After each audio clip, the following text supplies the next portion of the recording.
Niko Ramogi kamana inya kumkite Ramogi TV ka ndune wang sae chenro mar Duol ma kama keleno weche manyien to wani kidienje ariyo mar chenro mar Duol. Mokwongo akeleno weche manyien mosebedo ka timore thurka. Mar ariyo wabet piny kendo wagombo mar bedo gi jatelo Opiyo Wandayi men jatend kweth manok e od bura kende ne ja od bura ma Ugunja bende. Wadhigo kode mbaka e chenro mar pek mar ngima. Gisebedo ka giwuoyo gi riwruoge moko mag sirikal gi ji mopogore kod jo Kenya Kwanza gi Azimio osebedo ka go mbaka. Gimose moko ahinya en wach mar pek mar ngima. Ang'ono magisewinjo tang'o makoro sirikal nyaka tem sani nikech ji osebedo ka ywak ni pek mar ngima oidho saidi.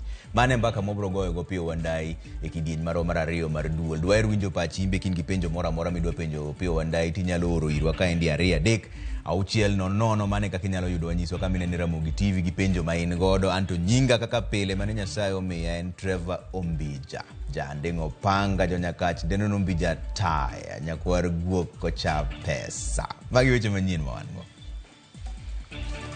Midhiero mar oula medo nenore gwenge mag Kimakueni kod Kitui. Ji 4 oyangi ni otho kama moko pi oywero utegi. Migao mar somo yango ni penj mar KCSE biro dhi nyime kata chieng' wuok tich ma sirikal oketo tenge ne jo Kenya mondo yue ka pidho yien. Jopiny ma Kisumo ogolo ywak kaluwore gi sieko mar jonjore ma sando kendo mayo jopiny e boma kod kuonde dak bende.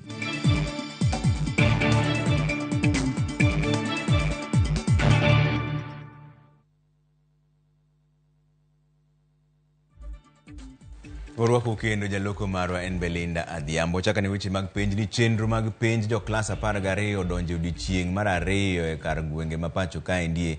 Migao mar somo okoni chenro go dhi nyime e yo makare ka bende lero chiw mar yango ni KCSE biro dhi nyime kata chieng' wuok tich ma jopiny biro bedo gi yweyo mar jiwo pith mar yien. Jafumbo marwa Andrew Ondego nigi ler mar wachno.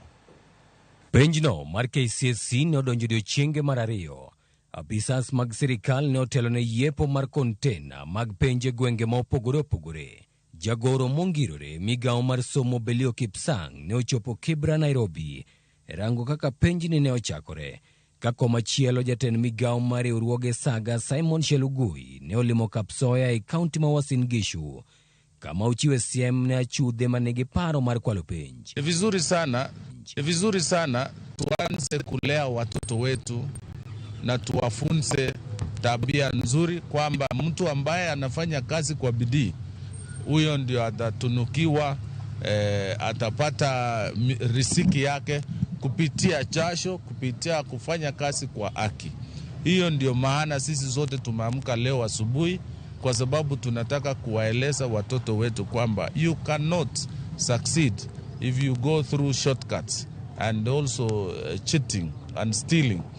That culture must be discouraged right from our examination centers. The Ministry of Education, working together with Interior, are pursuing an ICT, are pursuing those who might have, unfortunately, come across examination material, distributing them through various hubs. And I want to assure you that as a government, we are committed to ensure we deliver credible results. Siema kamano. Bende ma ogol gi komisona Manyamira Onesmus Chatha manerango kaka penj timore kono. Kuwa na ushirikiano na tupatie watoto wetu nafasi. Naomba wananchi na washikadau wote nafasi ya kufanya mtihani. Hatutarajii kukuwa na visa vya udanganyifu, na ule atajaribu atakabiliana na mkono mkali sana wa sheria na wa serikali. We are ready with this team kuhakikisha kwamba timu ya county ina support the sub-county teams to ensure that the exam is done in a very smooth and a transparent manner. So we don't anticipate any problem and we are ready for any challenges. Magi timore kinde ma migao mar somo e pacho kao yango ni chenro mar penjo klas 12 biro dhi nyime tarik 13 chieng' wuok tich, kata obedo ni jatend migao mar arita Kithure Kindiki ne oyango odiechieng'no kaka odiechieng yweyo mar pidho yien pacho ka. Jatend migao mar somo Ezekiel Mushogu ojiwo apisas mag penj gi jopuonjre mondo ne ni obiro chopo e kuondegi mag timo penj maonge leo. Andrew Ondego, Ramogi TV.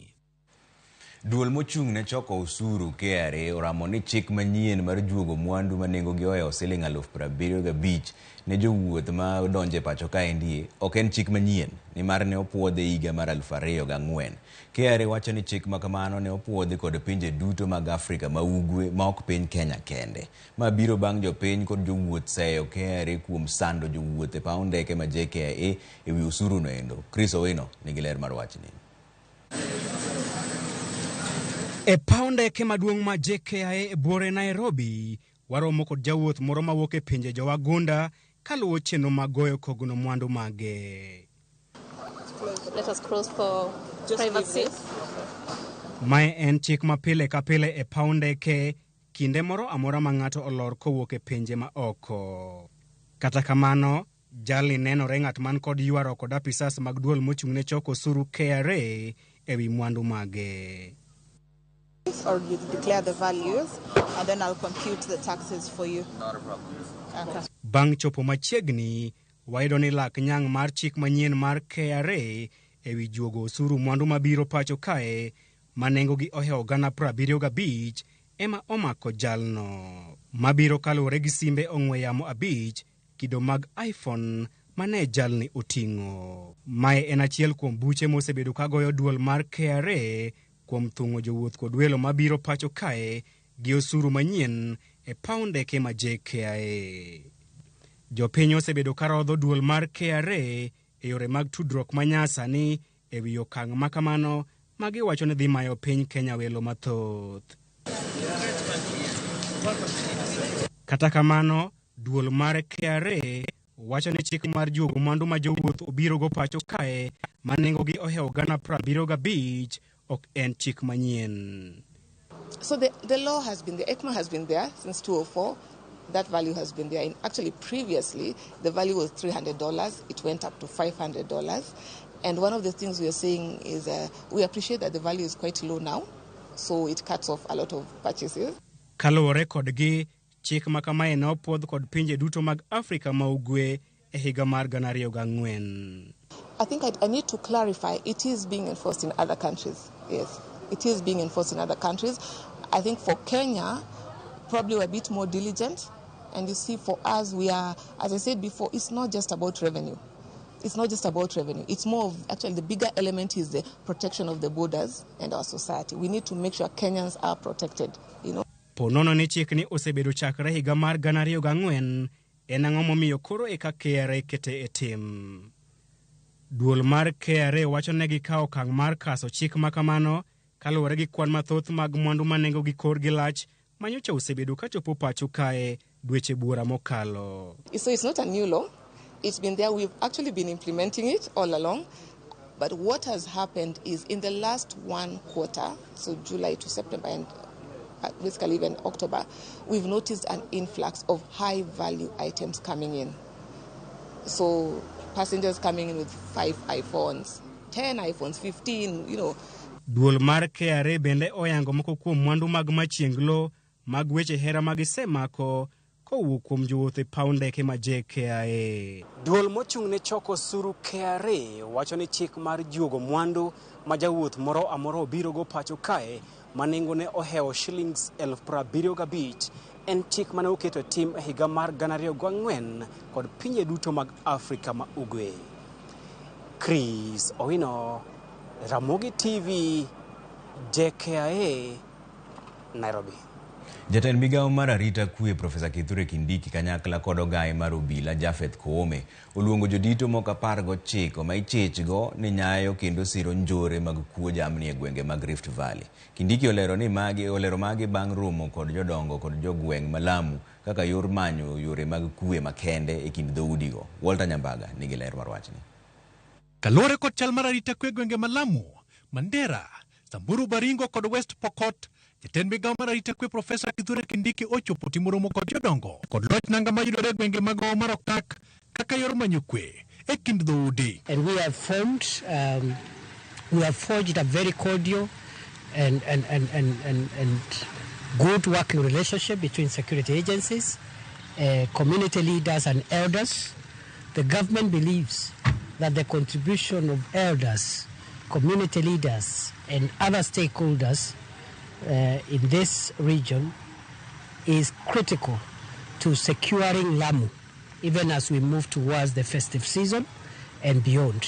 Kindiko ketayangani ogai maro bila Jafet Kome, uchiwo samath ni ji 19 madito mamoko ma ichich koroni ni kod lwede njore makwe jamne to kodocho kwe gwenge makuro. Just this morning, we have already given notice to 19 persons and entities whom we believe are aiding and abetting terror, and we believe those persons and entities are engaged in terrorism. Magiti mreka jotelo mawuok e kaunti ma Turkana ne odadhoge kod fwamb kich bade ma Nakuru ewi weche moko mawachore ne ochwero dhoge manyalo thuyo oganda. We've put it in black and white.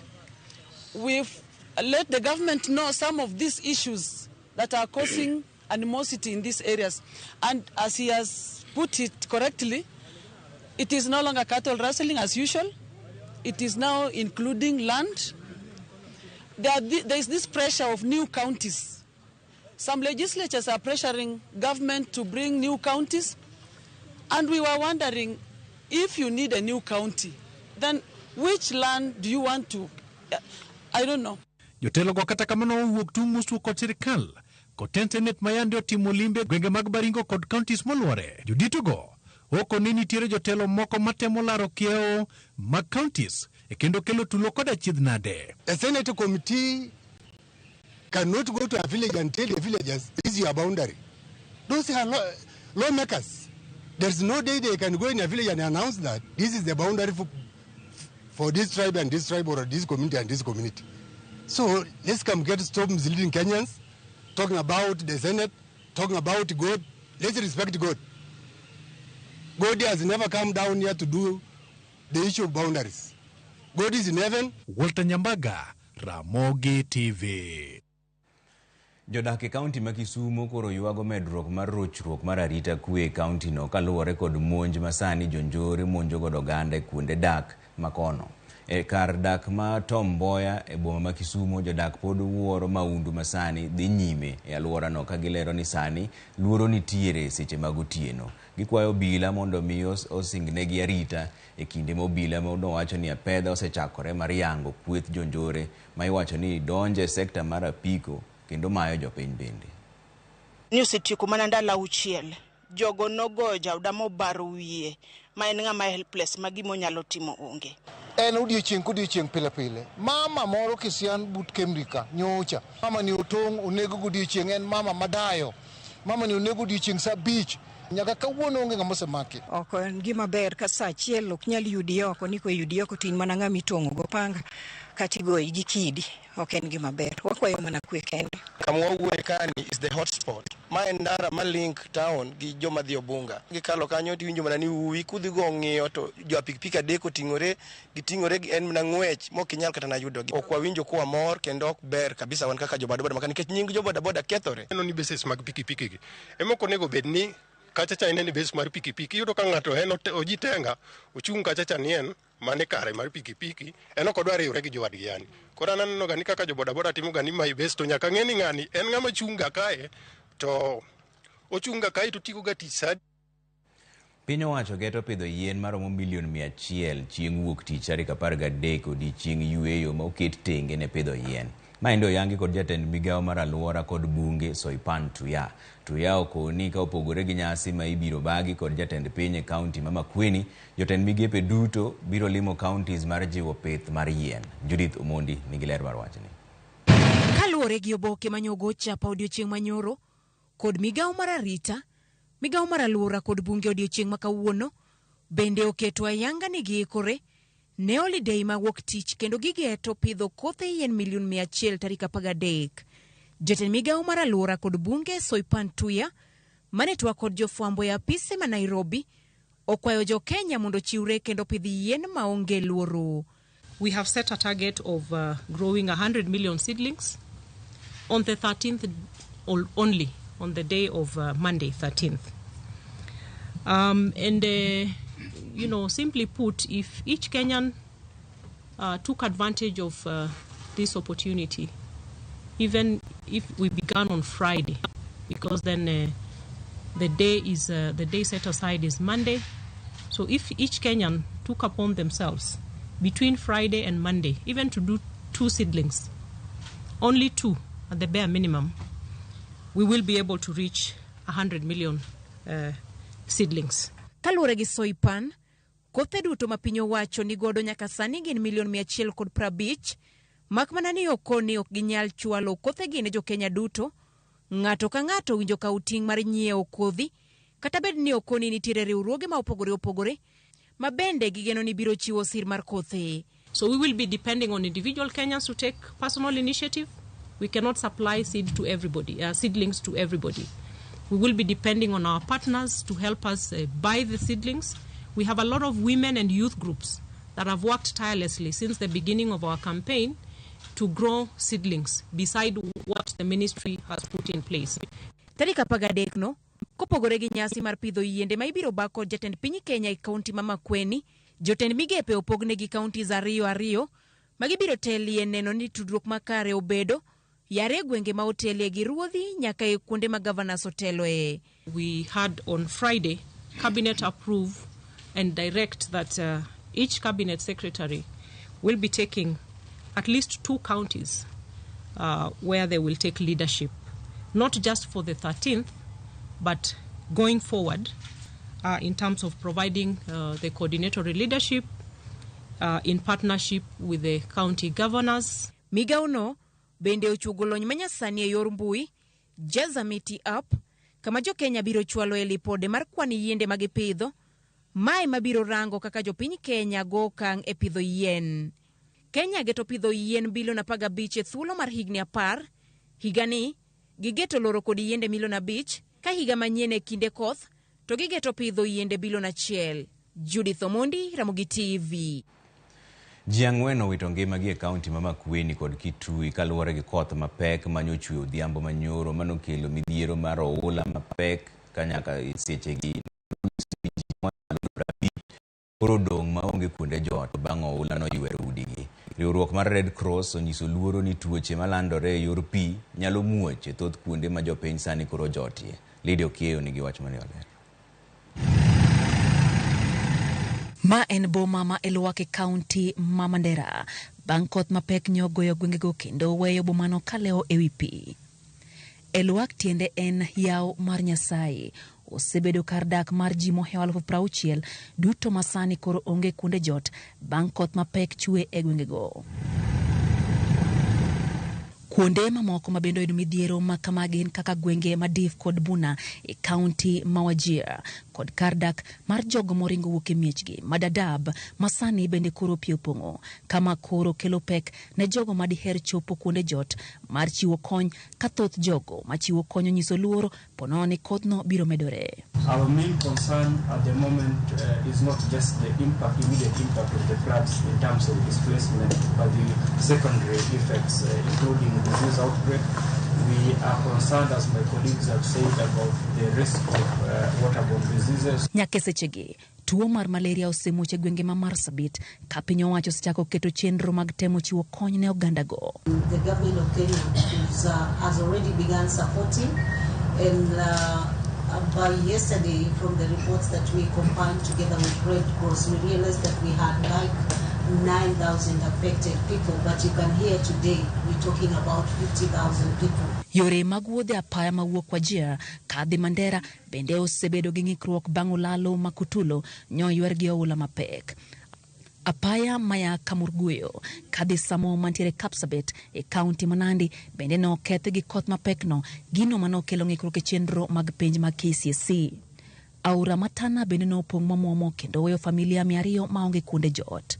Hii daraja ina wakulima wanatumia kwa kupeleka chai na ukulima yao katika soko ya Kapsabet, lakini saa hii hakuna. Wanafunzi wa shule walikuwa nafuka, lakini saa hii wamefunga. Lakini kuna watoto wa kidato cha 4 ambao wameathirika. Kuna mwanafunzi mmoja saa hii alikuwa amepita akienda, wanapelekwa saa hii jioni. Enyanduat mar piny Kenya e counties ma Wajir, Garissa kod Mandera, familia maro 2026 oyudo midhiero mar oula ka familia 13,473 odong' maonge kunde jot bang' oula ywero miechgi. Kitu ambacho tunaweza kufanya kuanzia leo ni kuweza kuandikisha wale watu ambao wameathirika, na watu wako katika level tofauti. Kuna wale ambao tayari nyumba zao zimeingia maji ambao ni takriban nyumba 50, lakini kuna nyumba zaidi ya 150 ambao tumewaomba watoke sehemu hizi waende sehemu za juu. Riwruok mar Red Cross osechako chenro mag reso gande gwengego ka gichiwo kuonde jot madundo kata tents, chiemo kod pi maler, ka bende gichiwo chenro moko mag rito ler e kuonde jotgo. Ripode mag jokor chal kor lwasi nyiso ni koth mapekno dhi medo chwe thoth gwenge ma pachoka ka oganda koro ikwayo mondo mi obed akicha. Lydia Okeyo, Ramogi TV, Nairobi. Wadhi e yweyo moro machuok ka endi e chenro ma mokwongo mar Duol. Aneno kusechako oro penjo wendo wa modhialo Honorable Pio Wandai, men jaod bura ma Ugunja kendo en jatend kweth manok bende od bura osechopo irwa ka koro bang' ma wadhi mana go kode mbaka, lakini reuru penjo mun gode 2-6-0 mane kaka inyalo yudo anyiso ka minene Ramogi gi penjo ma in godo. Bang' dakika machuok to waduogo kasto wachako mana mbakano, kik idhi mabor ahinya.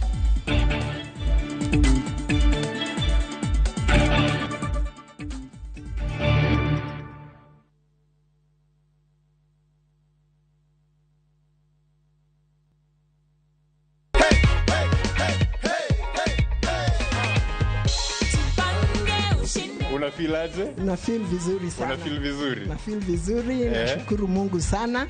Naweza ambia kila mtu ajaribu, sababu hata mimi nilijaribu nikapiga *487*3#. Nilikuwa naweka hata 100 na hata 50. Na nikawa mshindi. We will only call you on 0709 767 000.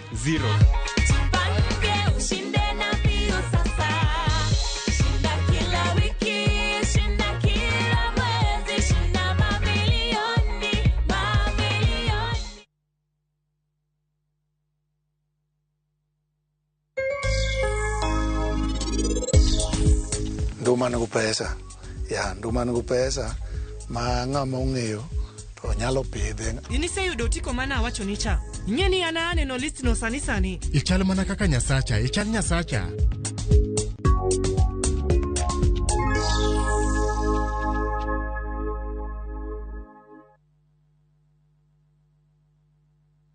New Stay Soft Adric Concentrate. 1. It is 4 times more concentrated. 2. It is packed with 4 times more fragrance. 3. 1 bottle gives you 40 washes. New Stay Soft Adric Concentrate.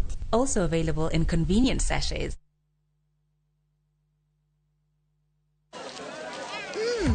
Colgate Herbal is formulated from a unique blend of natural herbs and is scientifically proven to strengthen teeth and keep gums healthy.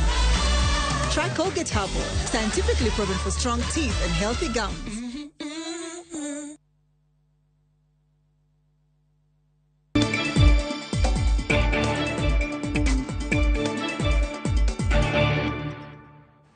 Erokamano kuom kete Ramogi TV kod donjane weche mag siasa. Ni jatend Kenya William Ruto ne otelo ne romo mar jokanyo mag gin jood bura mag UDA e kar jot mare ma Nairobi. Romo no notwak ewi weche mamulo telo kod UDA.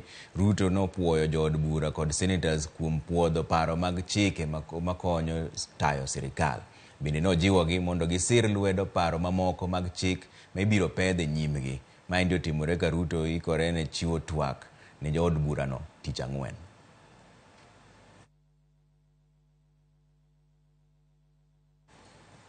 Kwa kanyo ni atamala 14 mar thoe mag nyithindo e kind higa mokwongo kod higa mar 5 e pacho ka endi ikelo kod tuo mar pneumonia. Mando oyangi kod migawo mar thieth ma okoni koth, oula masani koro chweni, chido kod fundruok mar kama ji odakie nyalo kelo landruok mar pneumonia. Kaka jafombo marwa Diana Olonde lero, nyamrerwa bende ojiw mondo mi obed akicha kendo limo mieche mar rango ngima mar nyithindo. States as a media represented. En romo mane okelo kanyakla jokanyo mag sekta mar thieth pachoka kod riwruoge ma ok mag piny owacho.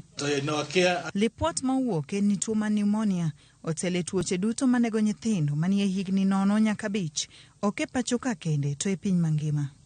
E odiechieng' ka odiechieng' maromo nyithindo 2,000 wito ngimagi e piny mangima. E pachoka, atamalo 14 mag thoe mag nyithindo ikelo kod tuo mar pneumonia.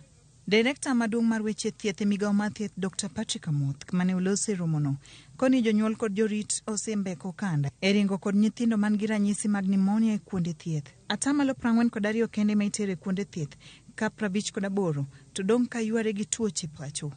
Gino magikone ka ngimagi. Pneumonia remains the leading infectious cause of death in children under 5 years. Less than 50% of mothers seek care for pneumonia-like symptoms. Yangore ni muoch mar coronavirus e pacho kae ne omiyo kwan ma nyithindo mayudo pneumonia medore. Chak corona nyithindo gi ne gin 400,000 ka kwan no nyaka sani hawa 800,000. Gi koth mapek mar oula machwe pachoka, jolony koni poni ler makare kod rito koketi ok mana ne nyithindo kende. Kwan ma ji mayudo tuo ni nyalo medore pachoka. Flooding, maybe what we need to be careful about is still the wash, the sanitation and hygiene practices. And even with flooding, sometimes people might be displaced, and then now you find many people concentrated in one area. So it is that lack of good ventilation. If a child then gets an infection and you're now concentrated in a packed area, you'll transmit the pneumonia or respiratory diseases more easily. So the flooding itself will not cause the pneumonia, but it is the conditions that come with it around wash, around nutrition, and around the ventilation. E kinde ma piny owacho keto kenge mag neno ni tuo ni okedgo, jonyuol kod jorit nyithindo ikwayo ni obed akicha kendo lim ute thieth poni gineno ranyisi mag yweyo marudhore, fuolo kod liet, kod nyathi madagi chiemo to kore thung'. We have the tools and solutions to be able to change this narrative. And they are simple tools. They are not rocket science tools. Simple, from breastfeeding to immunization to hand hygiene, sanitation, preventing air pollution, and simply educating our mothers on the danger signs to look for and good health-seeking behavior. Bende okwa mondo jonyuol kod jorit otiek chanjo ne nyithindgi. Diana Ulunde, Ramogi TV, Nairobi.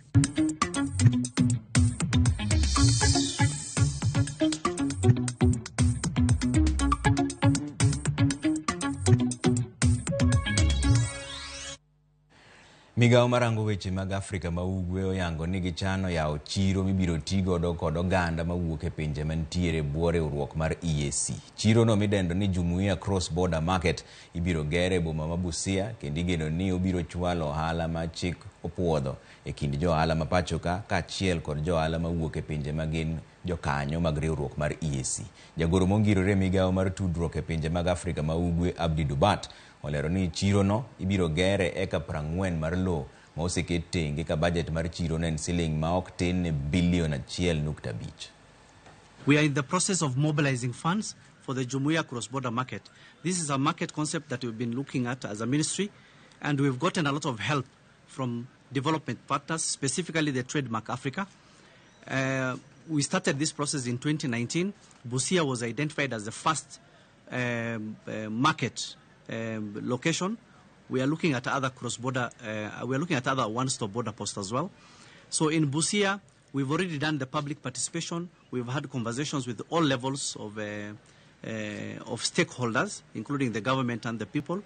We have identified a 40-acre land, and that land has already been given to the ministry. So as I had mentioned in my statement, we're in the process of mobilizing funds so that we can start the construction. We do not have timelines right now, but we are looking at soonest.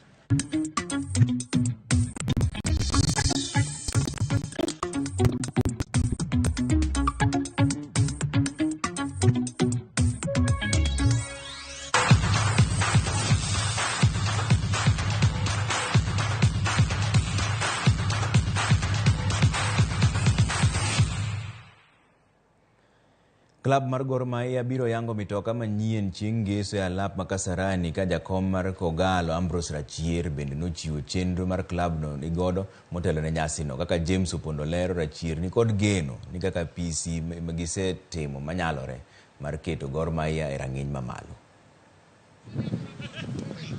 Mana kodong ndalo 4 to club mar Gor Mahia yango mitoka manyien.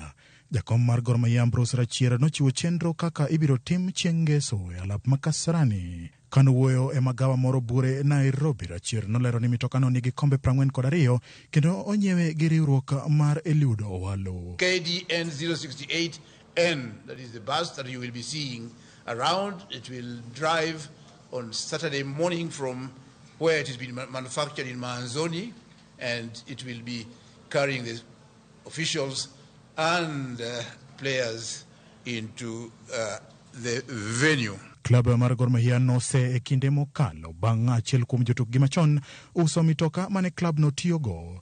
Kata kamano Rachier nolero ni wang' ni gi riek mokalo kendo ng'ata kik tem bar bedo gi paro makamano.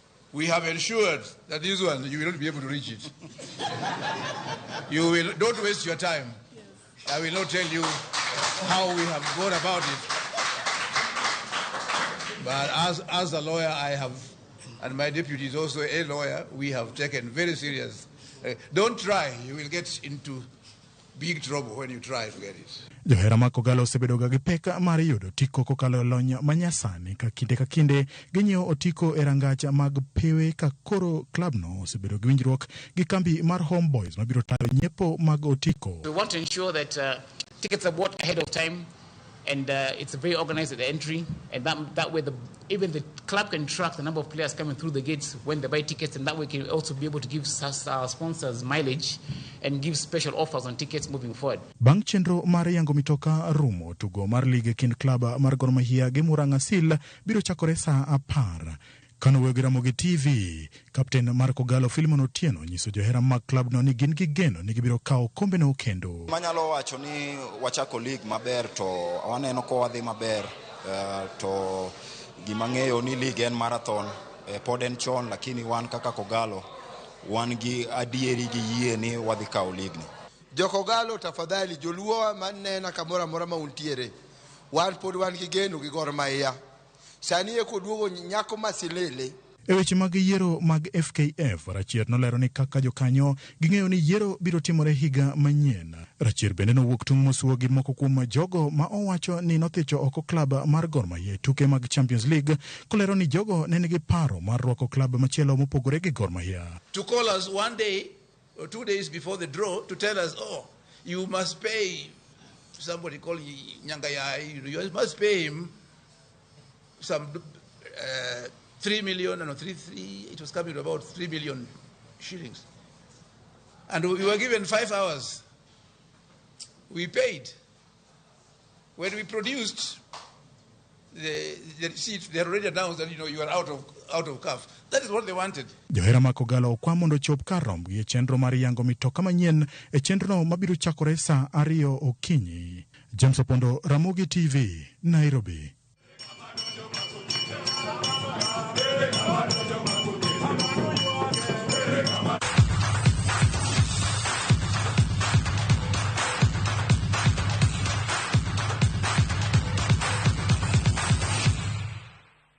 Bas mane kama olore chenro mokwongo mar Duol mane seche mwangiso weche manyien kwa duogo bang' daka matin to koro wadonje twak. Wan gi Honorable Pio Wandai men ja od bura ma Ugunja kendo jatend kweth manok e od bura. Wadhi penje wach mar pek mar ngima. Gisebedo ka giwulose wach ni bende giyudo gido duoko mane mbaka mwadhi go kode bang' daka moko matin to gi mbi mar chama mar ODM. Gichano nang'o mondo mi chama mar ODM obed motegno kuonde mopogore kapok opango wach mar higa mar 2027. Mage mbaka mwadhi go kode to imbi nyalo oro penjo main gode 2-3-6-0-0 bang' daka matin waseduogo e chenro mar Duol kidieny mar 2 kik dhi mabor ahinya.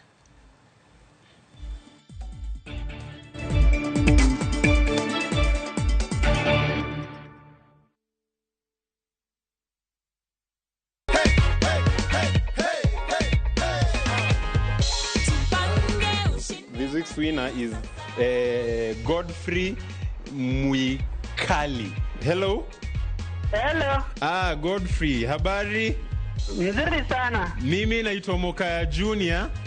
Ndio. Na kupigia simu kutoka Jipange na Viusasa. Ndio. Godfrey, nataka kukujulisha Magic code. Sitachoka kuambia. Stop calling me. Thank you, man. Thank you. Say it to my face. Say it to my face. But you know I don't have any lamb to sell. Then come take the box. What are you doing here? Or a boy even. You know, consent doesn't only apply to women. I feel like I've not been a very good mother to you. Will die alone. The church is broke. I'm not. Shambhala Wanyama. New episodes available every Saturday, only on Viusasa.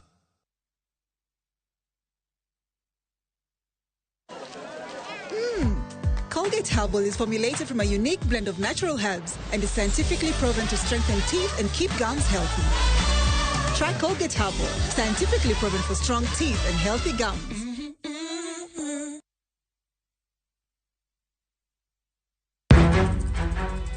Samoro hera biro gi lit kod kuyo. Akwayi ni mondo ing'wonna. Samoro hera biro kod luoro kata mana mirima. Ketoga singo mag mriambo kende. We ang'isi adier Sarab Jit Singin. Hango na gimoro amora ka. To pende ini wacho miriambo. To samoro hera fwenyore kuom nyathi matin maonge ketho. Jogi paro ni pifo param ofuo ahinya. To paronwa ni ok rach hero ng'ato kendo. Ok wachak wadhaw kendo. Mokwongo param dwaro ranyisi mar adier. Joot rito kendo joot nyalo kelo lit. Kaka nene chal ni podi iyo wang' koda. Dibed ni in podi paro gima an natimoni. Kata kamano, joot pod gin joot. Sarpanch ji. Dawe an madhi kuongo tugo. Asewacho ni an ema dhi kuongo tugo. Choti Sardani. Wuok tich nyaka ngeso saa 2:15 otieno. Mana e Ramogi TV.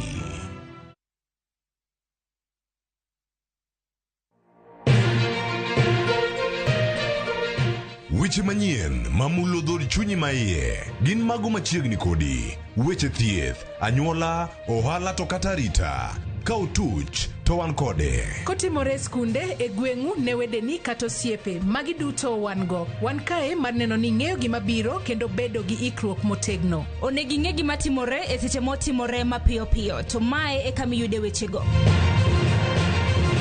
Nikech Kenya en marwa waduto, to Ramogi TV en odwa. To kendo wantie iye kanyakla achiel kaka onagi. Ma en rupiny kod mbaka oromo.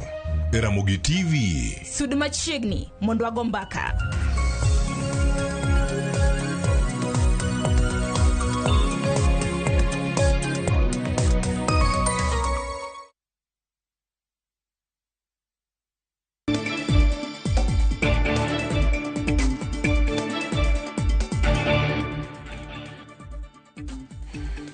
Erukamano nyikwa Ramogi kuom bede chenro mar duol. Wadonje kidieny mar ariyo to wan gi wendo ma en Honorable Pio Wandai, men jaod bura ma Ugunja kendo jatend kweth manok e od bura. Erokamano ahinya kuom miwa sechegi. Jatelo, in achiel kuom jokanyo e mbaka ma koro igoyo e kind Azimio to gi Kenya Kwanza. Tusebedo kuwuoyo gi jodito mopogore opogore wach mar pek mar ngima. To mano be gima ji te ywago. Useyudo duoko e wachni, to duoko en ang'o? Mokwongo Trevor erokamano ahinya kuom rwaka mondo abi Ramogi TV otieno ma kawuono mondo wago mbaka. En adiera makende kendo jo Kenya duto ng'eyo ni achiel kuom gigo manomiyo jo Kenya odhi e ndara ka ng'anyo e chak higani nyaka e kor higani ne en wach mar ridruok mar ngima kata garama mar ngima iluongo ni cost of living gi dho wagunda. Kendo mane achiel kuom gigo manene tim mar Azimio keto e mesa ni nyaka twagie ayud duoko. Kumano isewinjo juma ariyo mokalo gi kama ne gimosebedo ka oketwa gi dich mapek ahinya Bomas kucho. Kendo jo Kenya osewuok karombgi mosewuoye weche ni. To moloyo ahinya juma ariyo mokalo gi wasebedo ka winjo pas jogo ma jolony e weche mag uchumi. Nyaka jogo mochung' ni migepni mopogore opogore mag piny owacho. Koro gisani wasetieko wach mar winjo paro. Kendo tich ang'wen wadhi romo mondo wang'en to koro kuom paro mwaseyudogi ere duoko mwanyalo miyo jopiny. Mano wadhi timo tich ang'wen to bang' mano wadhi koro retreat mogik chieng' Jumapili gotieno cho Machakos kucho. Mondo koro wandike report mogik e weche mag twak mosebedo kadhi mbele e kind kweth mar Azimio la Umoja One Kenya Coalition Party to kod Kenya Kwanza. Koro jo Kenya nyaka bed gi geno nikech wasebedo kwa wacho ni twak ok bi bedo norumo ka wach mar ngima kata garama mar ngima okoyud duoko mare. Koro twak ruma ka duoko osayudore e wach mar garama mar ngima kata cost of living. Sani duoko en ang'o sani? No, sani pod kwa bedo gi duoko. Wasebedo gi paro ma waseyudo kuom ji. Koro wadhi bed piny mondo koro wachiw report kamil. Gimomiyo ji penjo no nikech ng'ato bo penje 2-3-6-0 kae ni penj no Opiyo Wandayi ni to gidhi konyo wanade nikech osenyiswa nyaka gi jotend migepe ni bech mauta dhi chopo 300 mbele ka. Iwinjo Trevor. Ing'eyo ni kanene Kenya Kwanza okawo loch e yo mane gikawe no to gichako kelo policies mombachni. Okay? Policies maonge korgi kata tachgi. Inyalo paro malong'o ni ne gichuno wach mar chik miluongo gi dho wagunda ni Finance Act 2023 mano medo wach mar usuru ma lich matamre gi nono. Ma usuru miluongo ni VAT manene ni wach mar mafuta ne gigolo kowuok atamala 8 to gitero nyaka atamala 16. Gikelo weche moko magalagala machalo sijui levy mag ute. Okay? Ma ng'ata matiyo man kod payslip chan chula atamala 1.5 msara mamare.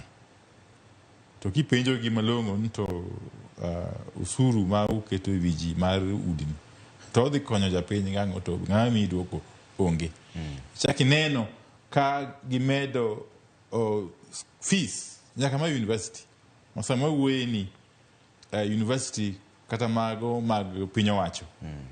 En kama nyathi japiny mudhier ok nyal dhi. Nikech gimedo fees to wach mar basari chabene koro gikelo paro moko magalagala. No koro ok en automatic. Okay? Sijui ni ng'iyo index mar dhier mar ng'ato. Kama to gidhi ng'iyo nade. Koro sani wach mar somo is out of reach. Omiyo gik magitimo giduto to moloyo gigolo gimiluongo ni subsidy kata gino mane miyo japiny yweyo mane ne sirikal mar Uhuru mane wantie kaka ne bang handshake kaka ne paro mar handshake konyo sirikal Uhuru mokelo nafuu ne jopiny mago bende gigolo. Koro garama mar ngima odhi malo makichako weche mag chiemo to kidhie mafuta kech ng'en mafuta Trevor obed diesel obed petrol obed mafuta taya en gima riembo gurudumu mar uchumi. Ka nengo mafuta odhi malo to nengo gimoro amora nyaka dhi malo. Omiyo japiny osebedo ka winjo matek ahinya kuom higa achiel mokalo nyaka nyoyawa gi kawo loch. To sani koro iwinjo gi wacho ni gimomiyo nengo mafuta dhi malo en weche mag lwenje matimore sijui Ukraine kind jo Russia gi jo Ukraine.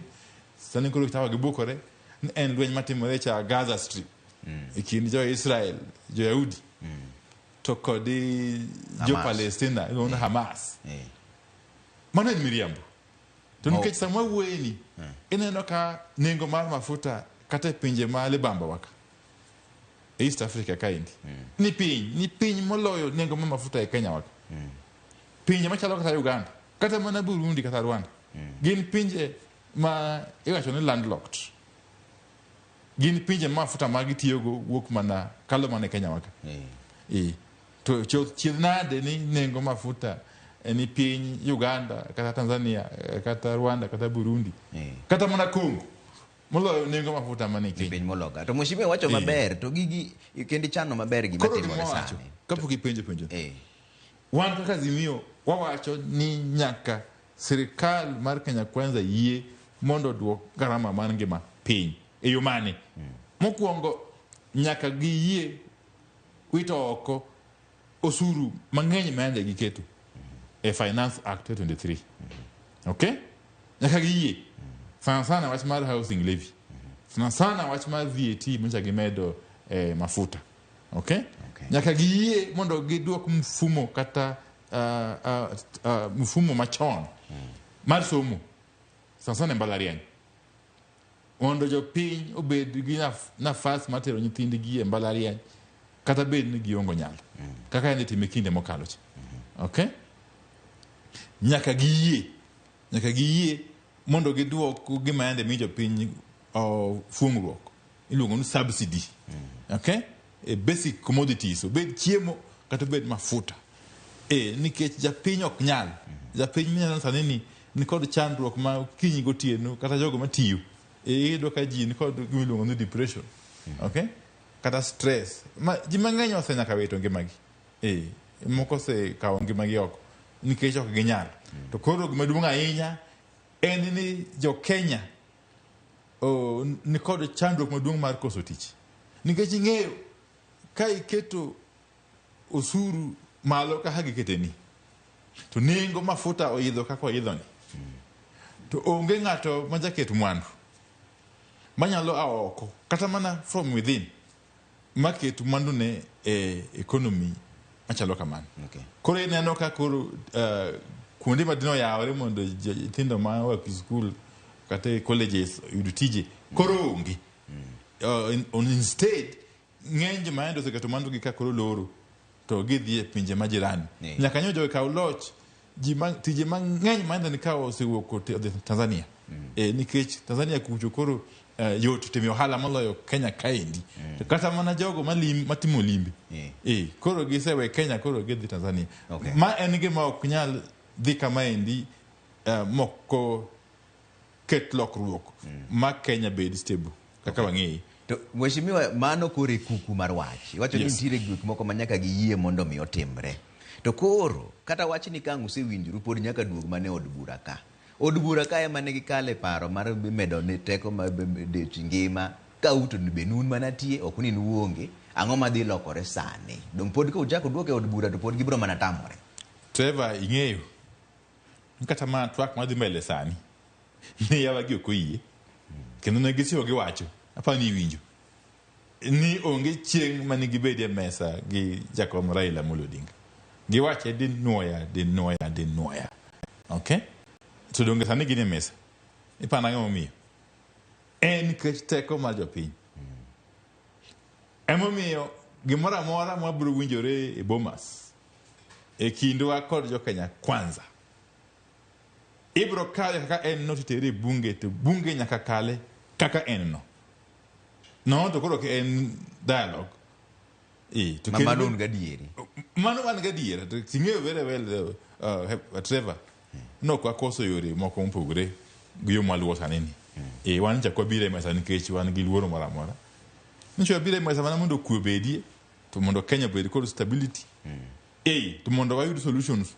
to shida mancha nitie piny ma Kenya to wan gi yore mang'eny manyalo luwo pod ka gidagi to yie dok e ndara wuok e ndara kende gik mang'eny onyalo timo mpogore gi ndara mano wabuwuoye kochopo sechego to gi sani wan gi geno ni gibiro ng'eyo ni piny Kenya duong' moloyo ng'ata to ok ma e gima kata Raymond wacho na kaendi nikech owacho ni Raymond nitiere moro na yari adeka no Raymond Dalo en Nakuru bunge la wananchi Manyata wacho ni kone jotelo ni jo Kenya hinyore to bunge raba stamp na gik moko Azimio mondo miyo konywa gi jo bunge margi ing'eyo Trevor Raymond on kare kabisa tada mondo ing'e bende wach ma historia ma Kenya kaendi ni Kenya kaendi onge chieng' ma bunge osekonyo jopiny kinde ka kinde ma weche moko e Kenya kaendi konyruok pod ok ge bunge konyruok ok mana oko ir jopiny koro bunge nyalo mana timo gimoro mowinjore kalure kod pressure muok oko omiyo Raymond kik lose hope En kama intie Nakuru kata wherever. Onyalo mobilize. Onyalo organize kendo mobilize. Mondo mako chopo sa to pressure ma jopiny iwinjo. Okay? Okay. Yawa gi nyo yie mondo wawuo nikech pressure, nikech ng'anyo ma jopiny. Mande koro chuo chieng'. Jaduong' Olowa kowuok Suna West owacho ni en ng'a monego duok nengo ngima piny. En wabunge kose en rais? Ing'eyo ni wabunge ok ni executive. Okay? Nitie gima mwongo kisungu ni separation of powers. Okay? En jukumu mar ng'ato moloso sirikal. Okay? Man kod manifesto mare. Mondo ti gi manifesto no eyo makonyo jopiny kata makelo konyruok ne jopiny. Okay? Bunge timo mana gimiluongo ni oversight. Ng'iyo man to sirikal manie loch timo gino mowinjore koso ok tim gima owinjore. Mane gima watimo sani tasenyisi ni bunge nikech bunge oselokore mabus mar the executive. Okay? Ok wanyal keto geno waduto e bunge. Nyaka jopiny bed kong'eyo ni gin gi teko kendo ratiro kaluwore kod pend chike. Ni teko duote mag piny ni e lwetgi. Peter Oyugi Kwama wacho ni amor gi wendo manie studio. Penjo mara en ni be en gima ber ka the highest profile person or topmost ranked person makes sentiment ma turn out to be a tragedy. Be en gima kare kata be en gima ber ka wacho kaka ker wacho ni koth onge to koro oula nego ji. Mar ariyo, Constitution mar 2010 wacho maler ni nyithindo duto ma Kenya nigi ratiro mar yudo somo makare. To e kinde mwachopie ni somo odong' ne nyithindo ma jomewo. Correct. Ka dipo ni twak dwaro ni nengo mar piny odog piny. Be iparo ni ker nyalo winjo paro ailano? Koda ok owinjo gima duong' en ni duond jopiny ema biro prevail. Ing'eyo kendo wacho gima diera ahinya. Mokwongo kine sirikal kata ibed president kata ibed minister kata ibed ng'awa nyaka ichik iti ni jolony. To kendo magi gin jolony michulo gi pesa mar jopiny, jogo ma ng'iyo weche mag lwasi. Okay? Yande gisewacho, yande gikoro kendo mana weche mang'eny mokalo. Ni higa ni wadhi bedo kod koth mang'eny mar El Nino. Mane wabedo go mogik higa mar 97. Ta iwinjo ng'ato bukore? No El Nino maende wacho no bende koro onge. Nyasaye osetimo honu. To bang' jumbe 2 to koth chako nego ji go jamni megich. Mano e wach mar neko ma sika wacho pile. Ni sirikal nyaka ta eyo makare, eyo mowinjore kaluwore kod chike kod taratibu mantie. Okay? Okay. To mar ariyo kendo mawacho mayiego kode. Anda pend chike ma wan go. Pend chike ma wan go king'iyo kipengele mar 43 iluongo ni article 43 mar pend chike kata constitution mar Kenya. En ratiro mar ja Kenya mora mora. Mokwongo mondo obed kod gimiluongo ni ot. Mar ariyo oyud pi maler momodho kendo motiyogo. Okay? Mar adek oyud weche mag thieth mowinjore e sama kare. Okay? To moloyo obed kod chiemo monyalo afford. Mago gin dwaro moketie pend chike kendo machiko sirikal mora mora ni nyaka oti kod osuru ma japiny golo mondo kon jogo mok nyal. Nikech gima igolo osuru en niya Trevor. Nikech osuru igolo kaluwore kod kiwango mari mar yuto. Okay? Nitie joma ok nyal bedo kod teko mar golo osuru nikech giongo go yuto. To en jukumu mar sirikal mora mora mondo ti kod osuru mag joma nikod yuto ka mondo konygo jogo mok nyal. Ki luwo chike malong'o manie pend chike article 43. Okay? Omiyo en haki mar japiny. Mondo demand nikech okonego negi. Mondo demand ni somo onego bed gima onyalo yudo e sama owinjore. In fact pen chike wacho ni en the right, en ratiro mar nyathi, okay, mapok ochopo adult. Ngin adult age Kenya ka en higa ma mondo yud somo ma proper, ma affordable kendo mowinjore. Koro gima jo Kenya Kwanza setimo nyaka njogi kaw loch en gino ma odhi ataro kod pen chike mar Kenya. To mane gimomiyo no utamoru ni okudwa yango His Excellency William Ruto kaka jatend piny Kenya. To ka dipo ni wach mar mbaka mosebedo kugoye kind Azimio gi Kenya Kwanza ni owinjore ma odhi okale bunge maber, ubro yange ni en ker mar Kenya. Achiel kuom gigo manie mesa Bomas sani en wach mar yiero mokalo cha. Kendo mano to asewinjore ni dhi tim nonro makare ni kaka ncho tim yiero mancho kalo. Kochakre tiende kama nindike jogo kura nyaka giko kama nindo landi ng'ano mano yombo kura mar ker mar Kenya kata jatend piny owacho mar Kenya. Koro mano dhi miyo waduoko to nchakura ni ogoyo machal nadi to neno wuok nadi to maduong' ahinya adamono yawo winji wach ni malong'o ahinya. Nitie gima iluongo ni legitimacy gi dho Kiingereza, kang'en gi dho iluonge nayo, to kod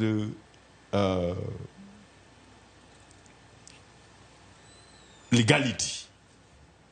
En adiera makende ni William Ruto ema yando chamo muma mar jatelo mar piny owacho mar Kenya bang' yiero mokalo cha.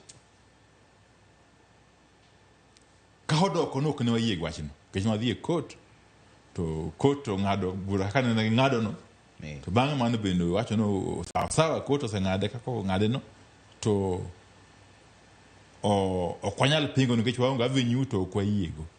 Okay, to bang'e chaki winjo ka duoko wuok kuom jogo mane nitie IBC iluongo no whistleblowers momiyo results mopogore kod mana olandi gi Chebukati.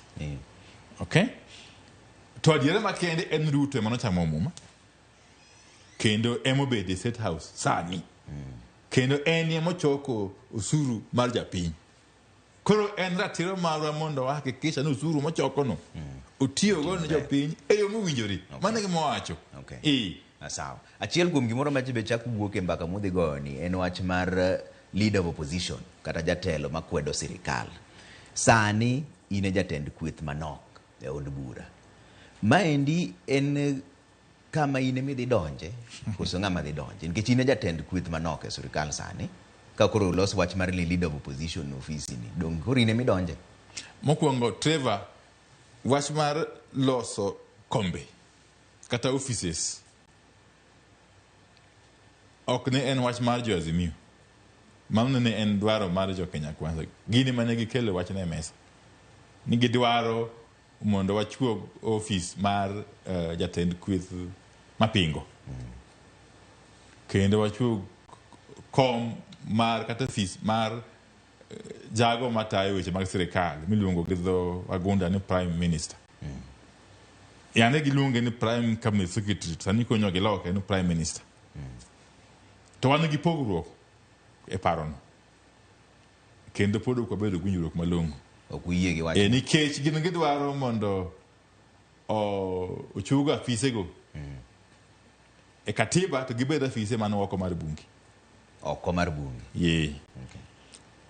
Nikech ok gidwa mondo jo Kenya odhi e kura mar referendum. Nikech kiteto afisego e bunge ni jatend kweth mapingo bede e bunge to jatend migao jatend migepni okay bende nyalo bede e bunge maduok penjo to mano nyaka ter ne jopiny mago sei e referendum. Mane gidwa ging'eyo ni sani kiduongo referendum to nyalo lokore gimoro nono nikech jopiny ol jopiny kecho kayo ma jopiny ol gidhiro jopiny e kor sisi ma sani jopiny winjo matek matamre gi nono omiyo ok gidwa wach mar referendum. Koro wan to wawacho ni kidwa mondo ichuog afis kata pis mar jatend kweth mapingo kata jatend migepni iluongo ni prime minister onge tiende wuondruok wacha uru nwadwa ket parliamentary system okay mondo jatend kweth mapingo no bedie od bura otel ni kweth mapingo mani od bura okay to jatend migepni bende bedie od bura otel ni kweth mane sirikal e od bura koro bed jago ma duoko penjo e lo sirikal mangima okay obeyo daraja kata ngas mani kind od bura to kod sirikal manoko mano lazima ji dhie referendum koro pod ok owinjore kendo kwa bodhi ndiko report giko jumani magi weche makoro wadhi bedo go mogik magi gite nyalo timore ma ok ubire referendum kaka ineno twakni onyalo wuok ma gik moko timore atima ma ok ubire referendum asenyisi nitie gik moko magi dwaro mon gi pachwa ok nyal timore ka ok ji odhi e referendum okay to of course nitie moko bedi ma ginyalo dwaro kata magi dwaro ma ginyalo tim maonge referendum our position en ni gimoro amora madwaro referendum nyaka tere referendum koro wadhi neno kuma twak dhi giki ka wadhi e gini wadonja ne weche mag siasa koro mheshimiwa Ondai mbii mar ODM be pod en kare koso dok chien Trevor nyaka ing'e ni e Kenya kasani kanitie political party mose survive elections kata yiero en ODM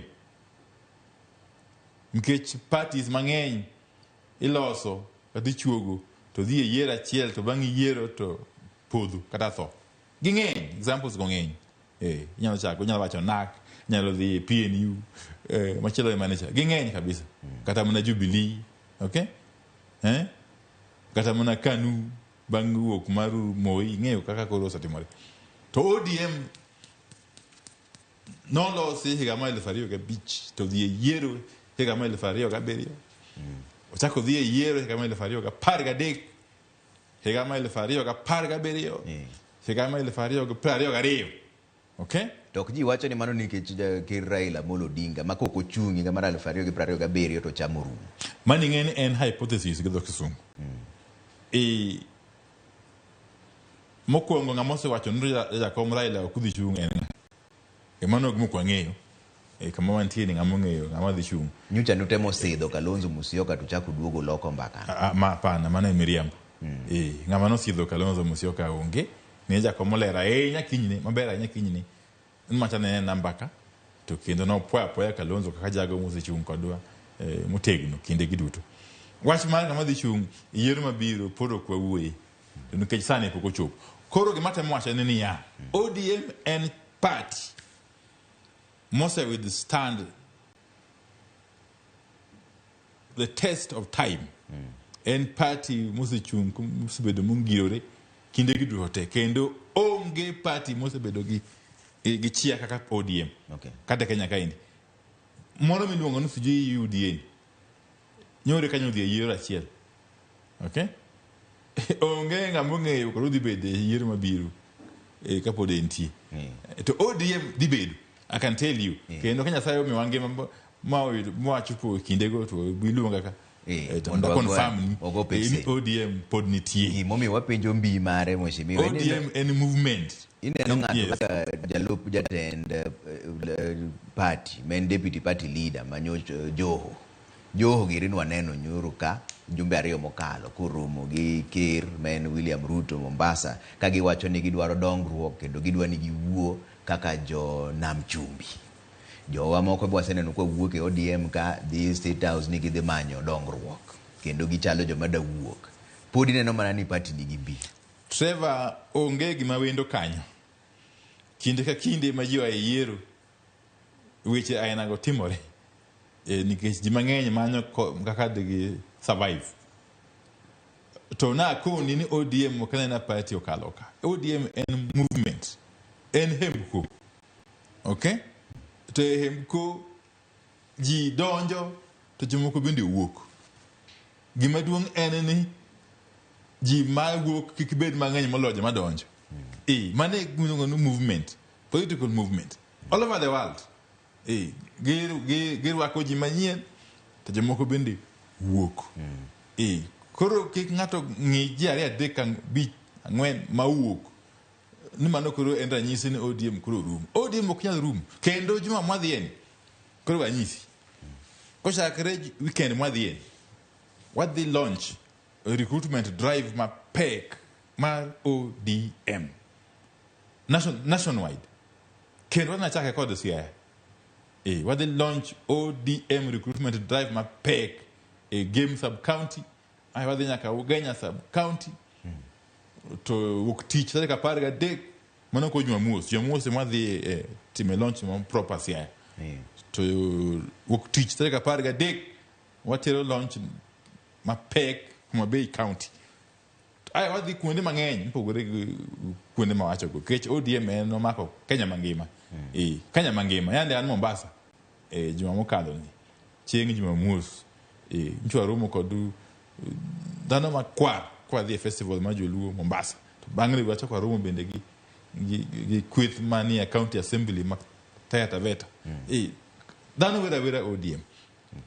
Koro en kik ng'ato bed gi buok kata matin kendo nyaka wabed gi geno.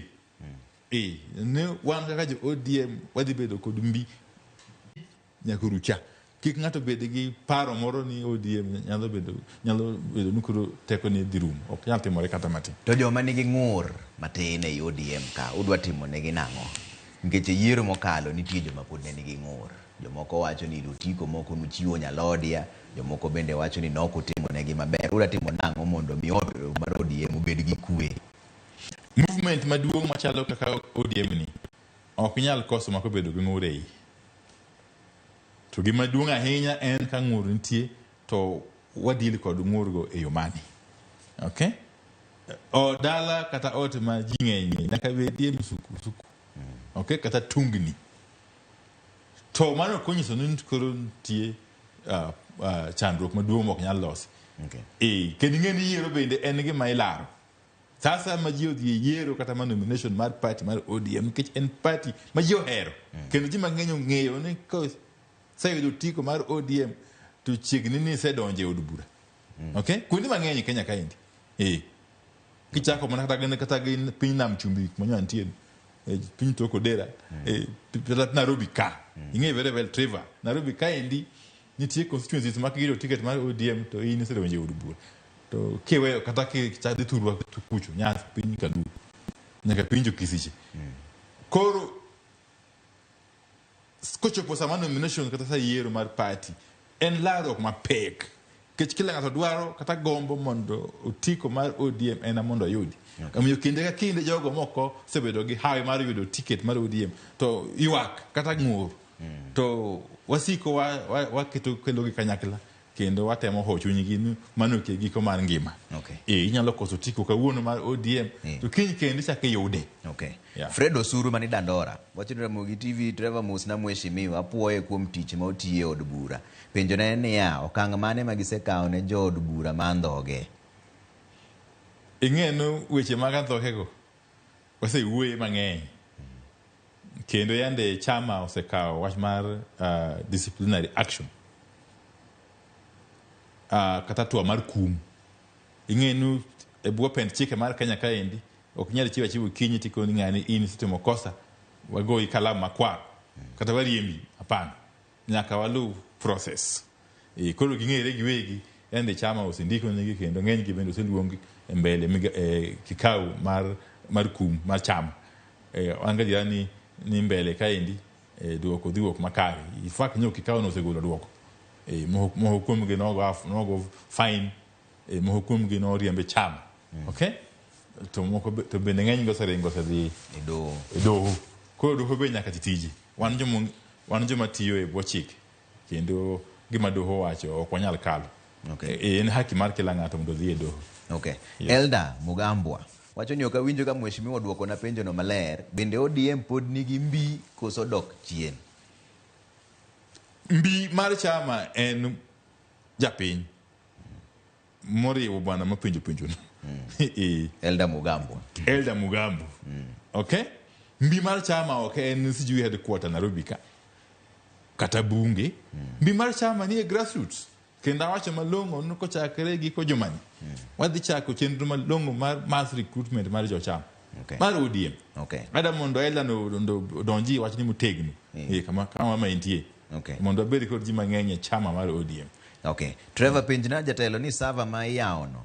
Jogo ok nyal bedo ni osetugo kode. An wadiaga awalo kawuok Bondo. Ano penjo matek ahinya. Ncha wasemiyo gi conditions. Okay. Kada mondo acho weche mang'eny yamo kaendi. To wadhi bedo kod teams ariyo. Okay? Mata nyalo wacho. Joma dhi timo nonro mar yiero ni. Gidhi bedo teams ariyo. Achiel magine magi appoint, to achiel wane mo appoint. Koro gidhi tiyo kanyakla. Okay. Ng'iyo timo nonro makare. Kaka ncha yiero no tim chakre tiende nyaka giko. Okay. Koro watieko mbaka ni Mheshimiwa Ndai. Tich Ang'wen, jatend piny Kenya William Ruto biro e od bura kanyo mondo miwo twak mar kaka Kenya chalo. Miluongo ni State of the Nation Address. Ang'o ma onego mi oteku kata ong'ala ma mbele in king'eyo ang'o monego wuoyo ahinya? Trevor sani gima duong' ahinya machando jo Kenya duote kamora moro magintie en wach mar ridruok man ngima. Ma onge twak mora mora madhi bedo kod mana ni jo Kenya. Koko mulo kaka ibro duoko grama man ngima piny. Okay? Mane gima duong' ahinya weche moko mange udong' mang'eny go to gi weche mago yuma. Mago gin sigana. Gima duong' ni jo Kenya sani malich ahinya en to ang'o wuon ma sirikal timo ka hadhi timo. Mondo duok nengo mar gik moko piny. Mondo duok school fees, university fees piny. Okay? Mondo ket wach mar mafuta dog piny. Mane gima omako chunyi ji kamora mora. Omiyo ka duoko onge ni wechego to kata twak mudhi chiw tich ang'wen no en kanono.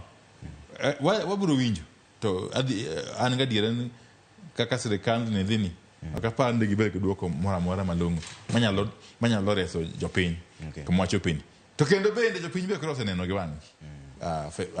Trevor jopiny cross neno gi wang'gi nyaka jogo mayande go nduru kinde manchwa campaign kanisa sijui hustler nation sani kidi tuchegi en na yagro mudo lak kendo wach mapek sani kineno jatend piny owacho no to kod party mare mar UDA kamora mora modhiye sani to en na nduru en na yori eman jo media uno kulandi gigi ka nduru ang'o ma nduru gigi wala kulandi gigi malongo mo japinyo ne kake go nduru koko gigi wala go ngi koko da goriti kona ka mapek to kacha incha gedhi Mombasa chema incha wok ni sidhi wego ji Bamburi junction japinyo go nduru ka go koko mapek no bei ya mafuta magweyo tamogi. Okay? Ena na kamora mora sane kama mama gedhia ena koko kini muncha gedhe vihiga ena nduru nge jopinyo ada mondo gigi uland motegno mondo jopinyo ng'e kuma pinyo chome ni kechi punda ol punda ko Trevor pinyo lu gwi mateka koro gisani wan wang'eyo ni wadhi kare kaka movement kaka vugu kaka imko mar ODM kendo kaka Azimio la Umoja One Kenya Coalition Party. Bas. Jogo manoka wa serikali. Iyo manage ka weno. Usenyisore makende nticho setamogi. Koro nwaritu. Okay. Nwaritu. Mheshimiwa Sae mama wa wangwa tada mida kachiel mogik mondo miwa ne pachi mogik ni to koro iwa ni jopiny otim nang'o mondo ang'o ma giwinj kuomi kaka wuono godhiambo. An nikech kawuono awuoyo kod oganda marayuai, oganda maratipo ma jokanya nam. Ana mamda nyiso jodalawa ni wan maber. Wan maber ni kech kwa dhi mbele kawariwore kaka wariwore ni. Buoja tendwa Raila Molo Odinga. To wadhi go. Kik wabed gi luoro kata matin.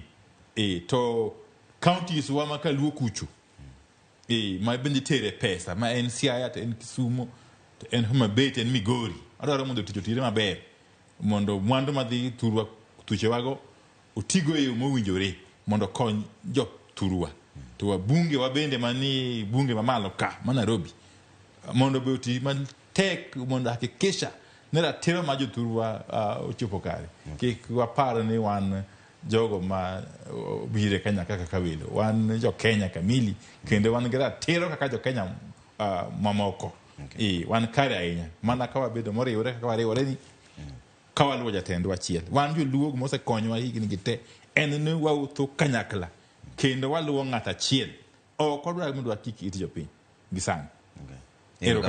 Erokamano ahinya kuom wasiche mano wendowa modhi Alonre Bopio Wandai men jaod bura ma Ugunja kendo jatend kweth manok e od bura seche mwawuoye ni mane kama wawe chenro mar Duol. Erokamano kuom orote museoro kaendi an nyinga Trevor Ombija jandeng' opanga jonyakach dendo nombija taya nyakwar guok kocha pesa wanere kendo sadek.